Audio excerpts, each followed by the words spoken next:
Wave fronts कशा पद्धतीनं form होतात तो पॉइंट आता आपण डिस्कस करत आहोत. या, एक second.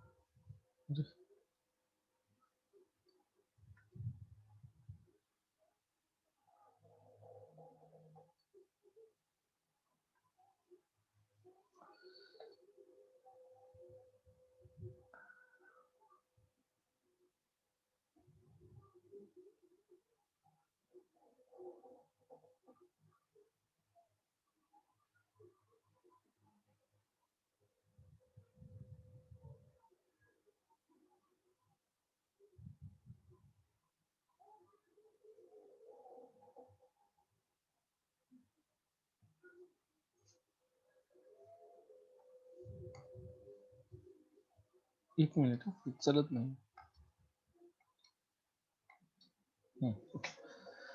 So here we want to discuss about how these wave fronts are formed because diagrams may be asked to you. Here let us consider a plane wave front जो आपण previous केस मध्ये discuss केलाच होता. एक plain wave front consider करतोय आपण. ह्या plain wave front वरचा प्रत्येक point, every point on this plane wave front will start to act as a secondary source. तो सेकंडरी सोर्स म्हणून ऍक्ट व्हायला सुरू करेल. ठीक आहे. त्यामुळे सेकंडरी सोर्स म्हणून जर ऍक्ट झाला तर मगाशी सांगितल्या पद्धतीनं तो काय करेल, लाईट वेव्ह इमिट करेल. पण कुठल्या डायरेक्शन मध्ये करेल? Only in forward direction, backward direction मध्ये नाही. तो त्याचा इफेक्ट नसणार आहे. तो पॉइंट आपण मगाशीच इथे डिस्कस केलाय. हा पॉइंट इथे डिस्कस केलेला आहे. Textbook, if you refer a textbook, you will find that point over here. The wavefront acts as secondary source. Each point on this, the principle can be stated as this here. Each point on a wavefront acts as a secondary source, emitting secondary light waves called as wavelets in all directions, which travel with the speed of light in the medium. The new wavefront can be obtained by taking envelope म्हणजे ते आता आपण बघणार of these secondary wavelets traveling in forward direction and is thus the develop of the secondary wavelets in forward direction and wavelets traveling in the backward directions are ineffective. Backward direction मधले हे ineffective आहे. फक्त forward direction मधलेच काय असतील, हे effective असणार. ठीक आहे. सो एकदा बघूयात आपण हे कसे तयार होतात. त्याच्यासाठी आपण काय कन्सिडर केलं होतं, we have assumed one straight line here. एक स्ट्रेट लाईन अशा पद्धतीची आहे. ठीक आहे. ह्या स्ट्रेट लाईन मध्ये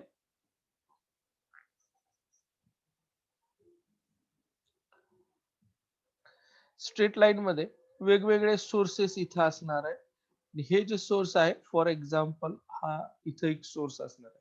ह्या सोर्समुळे एक वेव्ह फ्रंट तयार होणार आहे. काय तयार होईल इथे? एक वेव्ह फ्रंट हा असा असणार. दुसरा एक सोर्स आहे, त्याच्यामुळं हा असा एक वेव्ह फ्रंट तयार होईल.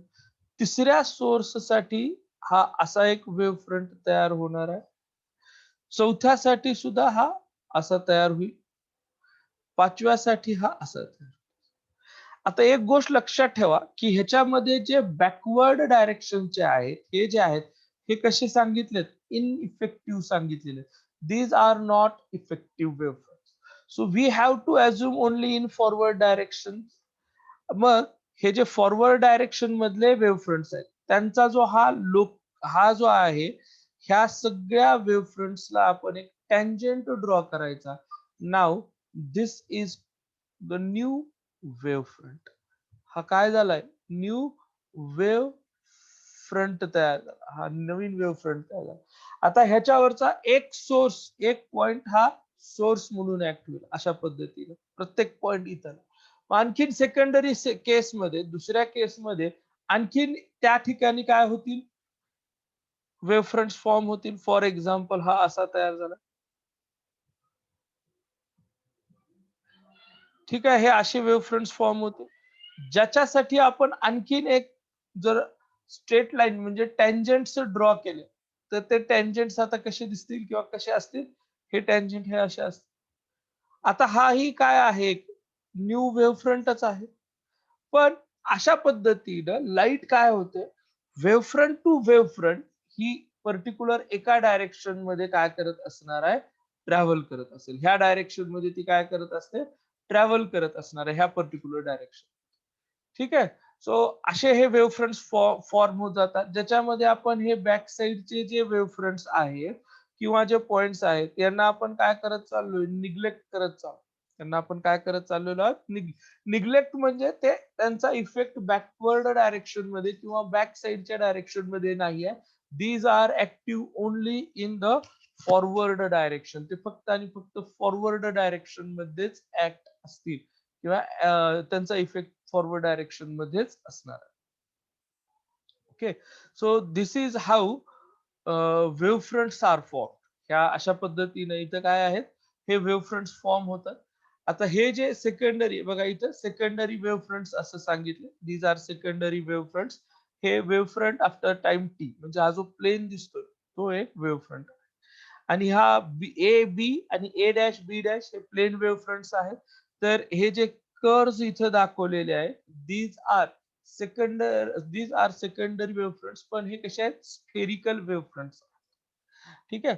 पण हे ह्याच्यासाठी एक गोष्ट लक्षात ठेवा, की प्लेन वेव्ह फ्रंट जर तयार व्हायचं असेल, तर source will be at very large distance. हे कसं असेल, जर तो खूप लार्ज डिस्टन्स वरती असेल तरच प्लेन वेव्ह फ्रंट फॉर्म होतात. Otherwise plane wave front form होत नाहीत. मग तेच त्याच्याऐवजी समजा जर सोर्स जवळ असेल तर हे असे स्फेरिकल वेव्ह फ्रंट्स तयार होतात. If source is close, then spherical wave fronts. आता बघा, ह्या ठिकाणी काय झालं, की हा जो आहे हा एक स्फेरिकल वेव्ह फ्रंट आहे. आता आपण इथेही तसाच दाखवला होता, हा स्फेरिकल वेव्ह फ्रंट आहे. ह्या स्फेरिकल वेव्ह फ्रंट पासून दुसरा एक वेव्ह फ्रंट ड्रॉ केला, तो सुद्धा काय भेटला, स्फेरिकल. पण ह्या दोन डायग्राम मध्ये डिफरन्स काय दाखवलाय बघा, इथं सोर्स रिप्रेझेंट केलेला आहे, इथं सोर्स रिप्रेझेंट केलेला नाही. Because the source is at, for example, ideally जर बघितलं तर इन्फनाइट डिस्टन्स वरती आहे. To form plane wave fronts, for ideal situation, light source must be at infinite distance. तो इन्फनाइट डिस्टन्स वरती असायला पाहिजे. For spherical wave front it must be close. आपण जर जवळ घेतला तर त्या ठिकाणी स्फेरिकल वेव्ह फ्रंट्स फॉर्म होत असतात. So these diagrams may be asked to draw in examination. Prepare them.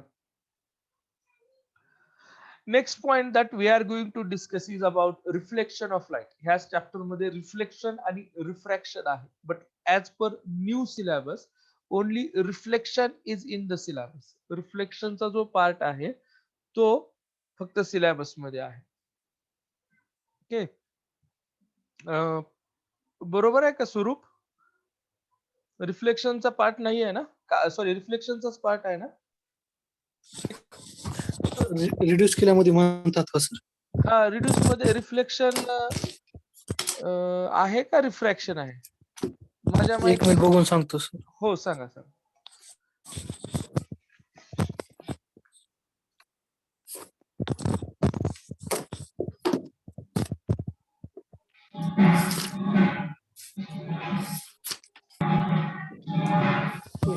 Refraction reduce केले सर. हा, म्हणजे रिफ्लेक्शन आहे ना. ठीक आहे.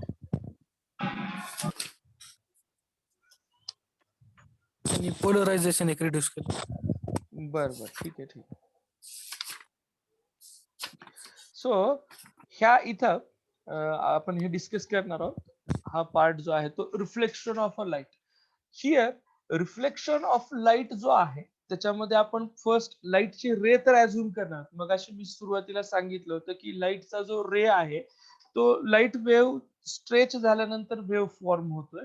आता हा जो वेव्ह फॉर्म होणार आहे, सॉरी, रे फॉर्म होणार आहे, असे आपण रेज कन्सिडर करणार आहोत.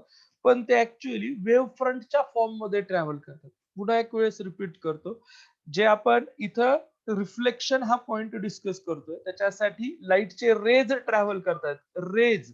पण त्याच्यामध्येच वेव्ह फ्रंट्स पण आपण ऍझ्युम करणार आहोत की दोन लाईटच्या रेज मध्ये एक वेव्ह फ्रंट जो आहे तो कसा ट्रॅव्हल होतो त्याच्यावरून हे रिफ्लेक्शन ऑफ लाईट हा पॉइंट आपण डिस्कस करतो. ठीक आहे, रिफ्लेक्शन कशा पद्धतीनं होत आहे हे बघणार. त्याच्यासाठी आपण ही डायग्राम कन्सिडर करूयात. लेट अस कन्सिडर दिस डायग्राम ओनली.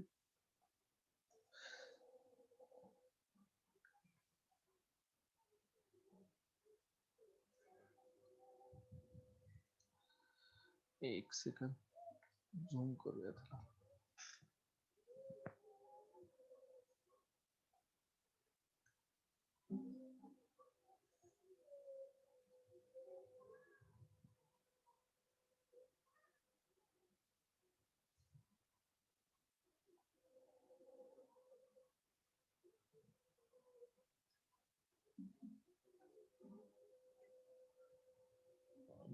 घेता येत नाही.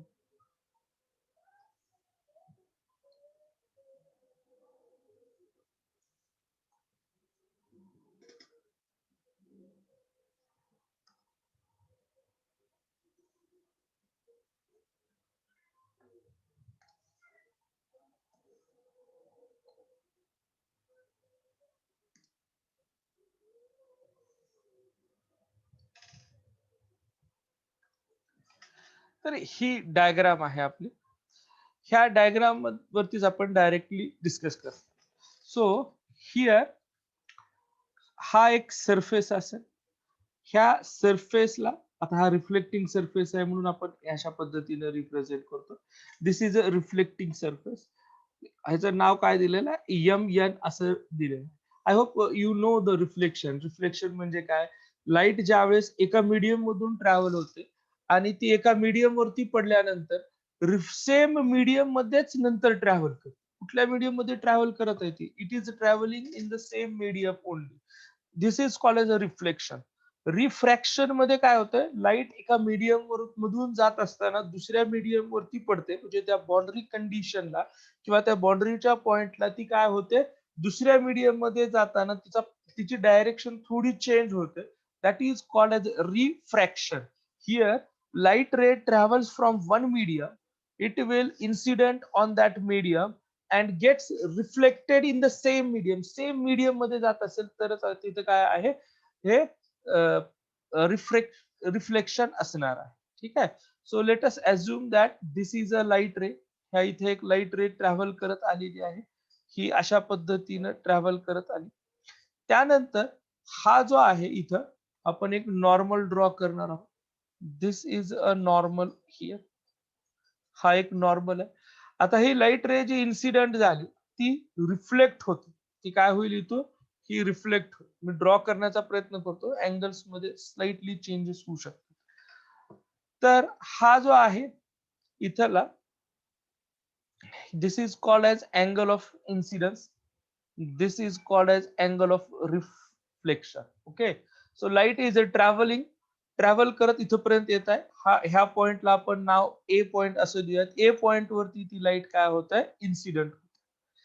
आणि त्यानंतर ती काय झाली आहे, रिफ्लेक्ट झाली. पण आता हे मी एकाच रे बद्दल बोल. आता इथं काय करणार आहे, मी दोन लाईटच्या रेज कन्सिडर करणार आहे. I will consider two raise.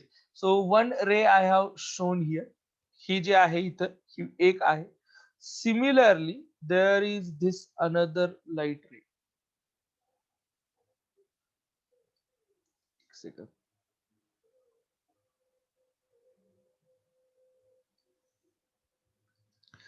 ही आहे आर आणि हे क्यू.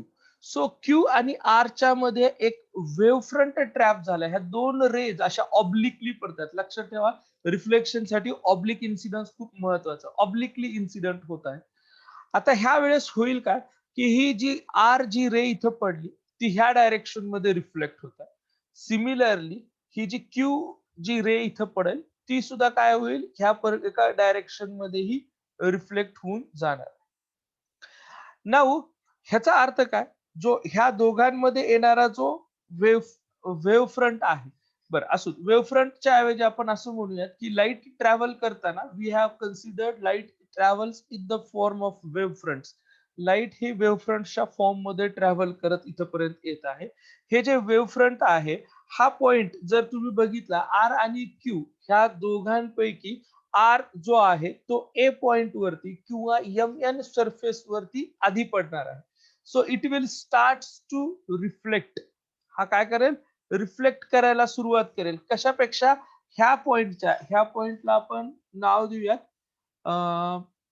सी नाव आहे इथं. ठीक आहे, हे सीच नाव देऊयात डायग्राम मध्ये जे नाव आहे. तर ह्या ठिकाणी Q R is these are the two rays which are bounding one wavefront, ज्यांच्यामध्ये एक वेव्हफ्रंट ट्रॅप झालेला आहे. ते ऑब्लिकली एका रिफ्लेक्टिंग सरफेस वरती, प्लेन सरफेस वरती पडतात.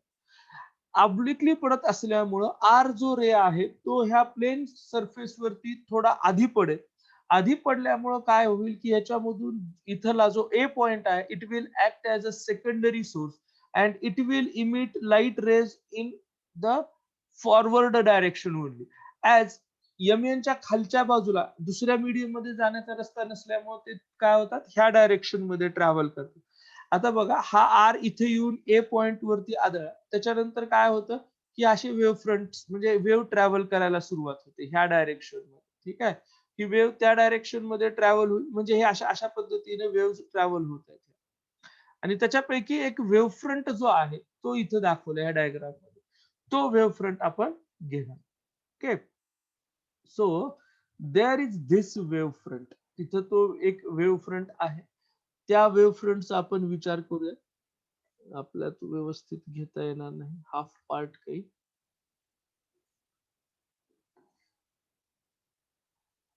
मी तर कम्प्लीट सर्कलच्या टर्म मध्येच दाखवलं, पण तो तसा आहे, तुमच्या लक्षात येईलच ते.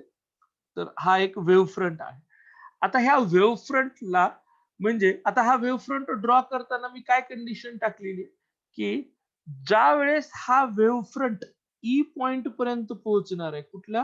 ह्या ई पॉइंट पर्यंत पोहोचणार आहे, it will take time T. Now this is the time in which A पासून लाईट ई पर्यंत पोहोचते. त्याच वेळेस हा क्यू पॉइंट जिथं कुठं असेल तिथून हा सॉरी क्यू वरती जो आहे हा क्यू रे आहे तो सी पॉइंटला टच करणार. म्हणजे मी इथे एक रे घेऊन तुम्हाला दाखवतो की हा आता आता बघा, हा ए पॉइंट पासून मी एक परपेंडिक्युलर ड्रॉ करतो. तो परपेंडिक्युलर इथं ह्या बी पॉइंट वरती पोहोचला. ह्याचा अर्थ काय? ज्यावेळेस आर ही रे ए पॉइंटला टच केलेली होती, म्हणजे रिफ्लेक्टिंग सरफेस वरती पडली होती, त्यावेळेस क्यू ही रे बी ह्या पॉइंट पर्यंतच पोहोचलेली. Now A starts to emit wavelets. A ने वेव्हलेट्स इमिट करायला सुरुवात केली. Now these wavelets will reach up to E point. ह्या ई पॉइंट पर्यंत रीच करणार आहे, त्याच्यासाठी टी टाइम लागतो. आणि हा टी टाइम म्हणजे कोणता टाइम आहे? When this ray Q will reach the point C. B point हा सी पॉइंट पर्यंत पोहोचणार आहे, तेवढा आहे. म्हणजे थोडक्यात ए पासून ई पर्यंतचं जे डिस्टन्स आहे it is equal to B to C distance. Okay, distance of A is equal to distance of BC किंवा लेंथ आहे. Length A is equal to length BC असं आपण म्हणू शकतो. ठीक आहे, हे अशा पद्धतीने. Next, okay, now here if we draw a tangent. आपण जर इथे एक टँजेंट ड्रॉ केला, कुणाला? ह्या ई पॉइंटला जर आपण एक टँजेंट ड्रॉ केला, तो टँजेंट सी पॉइंटला टच केला पाहिजे, अशा पद्धतीनं तो ड्रॉ केला. हा इथे. ठीक आहे, आणि हे तर नॉर्मल आहे. रेड कलर मध्ये मी जो दाखवलेला आहे तो तर काय आहे? एक नॉर्मल आहे. तर ह्या इथं जी लाईट सॉरी हे आहे, हे एक नॉर्मल ड्रॉ केलं. टँजेंट जिथं आहे त्या ठिकाणी अँगल कितीचा असतो? 90 डिग्रीचा असतो. डायग्राम तुम्ही ह्या डायग्राम सोबत रेफर करा. तर आता बघा, ई पासून सी पर्यंत किंवा ए पासून बी पर्यंत डिस्टन्स सेम आहे. आपण ऑलरेडी काही पॉइंट सांगितलेत की length of BC is equal to length of एई.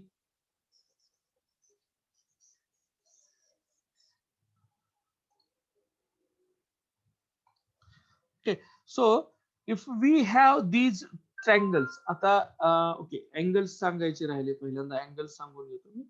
हा अँगल जो आहे हा अँगल ऑफ रिफ्लेक्शन आहे. ठीक आहे, अँगल ऑफ रिफ्लेक्शन. आणि आपल्याला काय माहिती आहे की आता इथं जो अँगल आहे हा इथं बुक मध्ये पी नाव दिले, मी हा पीच घेतो. तर angle P A C, angle P A C किती डिग्रीचा आहे? This is of 90 degree. Angle P A C बघा, ह्या डायग्राम मध्ये मी लेफ्ट साइडच्या डायग्राम मध्ये दाखवतो. सॉरी, लेफ्ट साइडच्या डायग्राम मध्ये हा जो अँगल आहे तो पी ए सी असा आहे. ठीक आहे, पी ए सी अँगल, तर तो 90 डिग्रीचा आहे ऑब्विसली. ठीक आहे, मग हा अँगल जर असेल तर तर बर, एक एक अँगल पीएसी 90 झाला. दुसरा अँगल व्यवस्थित लक्षात घ्या, angle R R A B, angle R A B आहे. हा सुद्धा कसा आहे 90 डिग्रीज मध्ये. हा सुद्धा कसा आहे 90 डिग्री. का? तर त्याचं कारण समजा ह्या दोन पॅरलल रेज आहेत आणि ह्याला लाईट रेज म्हणजे पाथ्स आहेत, लाईन्स आहेत, त्याला एक इंटरसेक्ट करते आहे लाईन, आणि ती जर एका ठिकाणी इथं 90 डिग्रीचं करत आहे, म्हणजे ह्या बी पॉइंटला जर ती 90 डिग्रीचा अँगल करत आहे, ऑब्विसली इथं सुद्धा किती डिग्रीचा करणार? ही 90 डिग्रीचा. ओके, कारण ऑलरेडी ह्या रेज म्हणजे आपण वेव्ह नॉर्मल म्हणूयात, आणि हा जो आहे तो प्लेन वेव्ह फ्रंट आहे, अशा पद्धतीने घे. So here angle R A B is 90, R A B is 90 and PAC is also 90 degrees. हा 90 डिग्रीज एवढा अँगल आहे. त्यामुळं हा जो अँगल इथं तयार होतोय, इथं बघा, हा अँगल जो तयार होतोय तो 90 मायनस आय एवढा होतो. मी कलर चेंज करून दाखवलाय तुम्हाला. हा जो अँगल आहे तो अँगल थोडा व्यवस्थित बघा. हा अँगल इथं ही लाईन अशी आली आणि इथं ही अशी गेली. 90 डिग्रीचा आहे हा रेड कलर मधला जो अँगल आहे तो 90 डिग्रीचा आहे, आणि त्याच्यापैकी हा अँगल आय एवढा दिलाय, तर ऑब्विसली इथला अँगल किती येतोय? 90 मायनस आय येतोय. हे पहिल्या केस मधून बघ.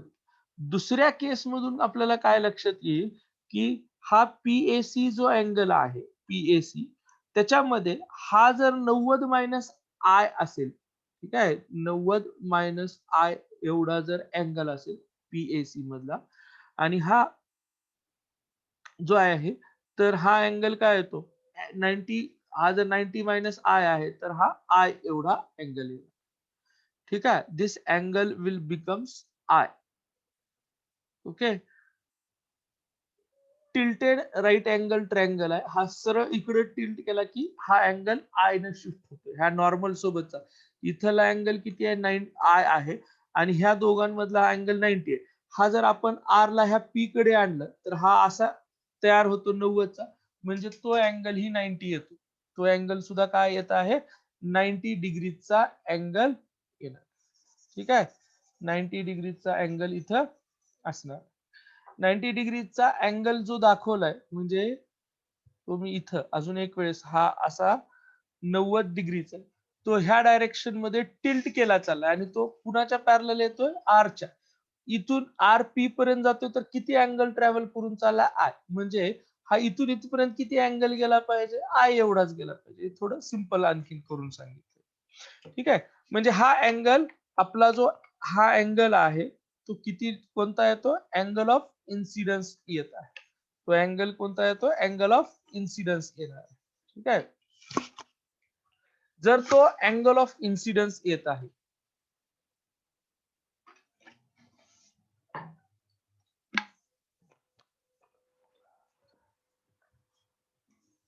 तो जर अँगल ऑफ इन्सिडन्स येणार आहे इथं, same property you can apply here. तुम्ही जर हा इथं फॉरवर्ड, इथला जो ई पर्यंत आहे ती जर लाईन इथपर्यंत केली तर एक ट्रँगल तयार होईल. ठीक आहे, हा ट्रँगल तयार होतोय. ह्या ठिकाणी सुद्धा अँगल्स, एक सेकंड, एक मिनिट.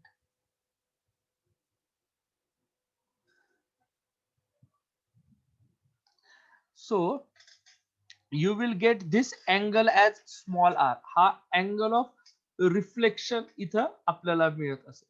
अँगल ऑफ काय मिळेल, हा रिफ्लेक्शनचा मिळतो.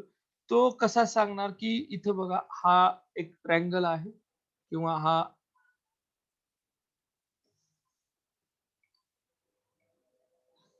ह्याला आपण एक सेकंद, दिस इज आर,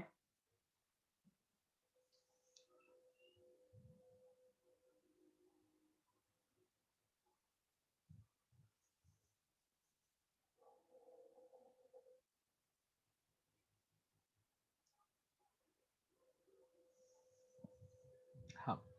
तर आपला हा जो अँगल आहे इथला, तो थोडं व्यवस्थित आहे, व्यवस्थित दिसणार नाहीये.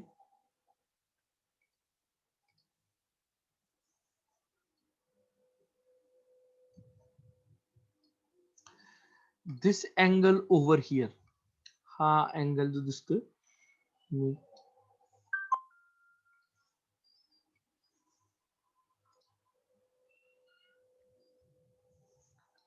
ठीक आहे, ह्या ठिकाणी हा 90 डिग्रीचा आहे.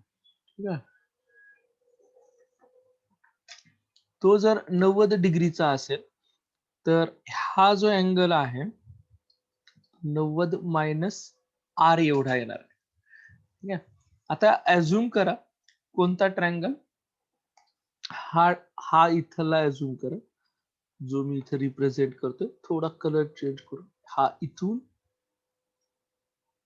इथपर्यंत आणि पुन्हा हा खाली असा रेड दिसावा असा ठेवलाय मी. आता इथला अँगल 90 आहे बघा, इथं राईट साइडच्या डायग्राम मध्ये बघा, इथं इथं हा 90 डिग्री आहे. ठीक आहे, हा 90 डिग्री आहे. जर ट्रायंगल विचार केला, AEC हा ट्रायंगल जर विचारात घेतला, तर हा अँगल इथला 90 डिग्रीचा आहे, हा 90 मायनस 1 आहे. तर आपल्याला माहिती आहे एक अँगल 90 असेल तर बाकीच्या दोन अँगलची ऍडिशन किती व्हायला पाहिजे, 90. मग हा 90 मायनस आर आहे, तर ऑब्विसली हा अँगल किती येतो, आर एवढा येणार आहे. मी हे एवढं डिटेलमध्ये ह्याच्यासाठी सांगितलं की पाठ करून पुढे चुकू नका. हे थोडं व्यवस्थित जर लक्षात ठेवलं तर 2 मिनिटांमध्ये लक्षात येऊन जातं. ठीक आहे, now moving to our diagram here. हा आता इथं आपल्याला कळालं की हा अँगल काय आहे, आर. बाकी काही नाही, आता ह्याच्यामध्ये सगळं बाकीचं स्ट्रेट फॉरवर्ड आहे. ह्याच्यामध्ये दोन ट्रायंगल्स कन्सिडर करा, triangle AEC and triangle ABC. हे दोन ट्रायंगल्स आहेत. ह्या ट्रायंगल मध्ये ही जी लेंथ आहे AE, ही कशाच्या एवढी आहे, लेंथ ऑफ BC. हे पहिल्यांदा सांगितलं होतं, हे एक नंबर आला. दुसरा आहे angle AEC is equal to angle ABC is equal to 90 degree. 90 डिग्रीचा तो अँगल आहे, त्याच्यामुळे सेम आहे. हा सेकंड पॉइंट झाला.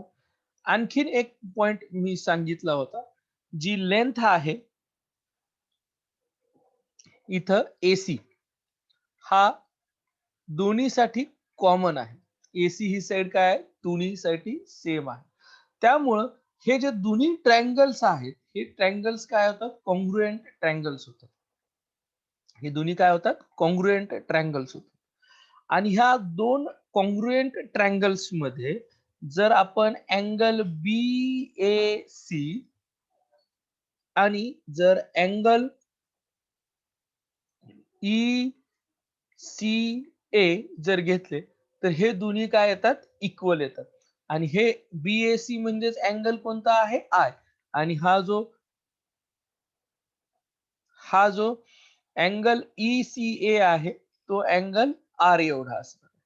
तर हे दोन्ही अँगल सेम येतात. आणि इथं आपण ही प्रॉपर्टी प्रूव्ह करू शकतो, angle of incidence is equal to angle of reflection. ठीक आहे,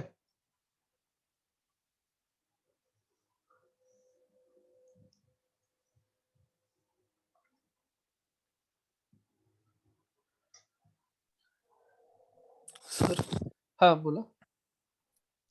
आपण उद्या शाळेत घेऊ शकतो सर.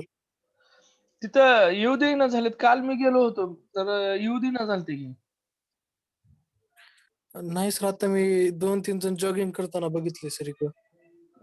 नाही नाही बघितलं, पण ते काही जण हे करायला होते. बघूयात जर तसं असलं तर जमत असलं तर बघू तसं पण तसं काही हे नाहीये. मी आधी ठीक बघतो आहे. आज आणि आज संध्याकाळी सांगतो. आणि आपला आजचा जो हो पोर्शन आहे तो इथपर्यंत थांबूयात हे. आता पुढं चालतंय. पोलरायझेशन वगैरे आहे. पोलरायझेशन म्हणजे आपल्या हो सिलेबसमध्ये नाही. त्याच्यानंतरचा पार्ट जो आहे इंटरफरन्स तो आपण उद्याच्या क्लासमध्ये कन्सिडर घेऊ. ठीक आहे? हो. हो ठीक आहे. चालतंय. थांबवतो आम्ही. हां. हम्म.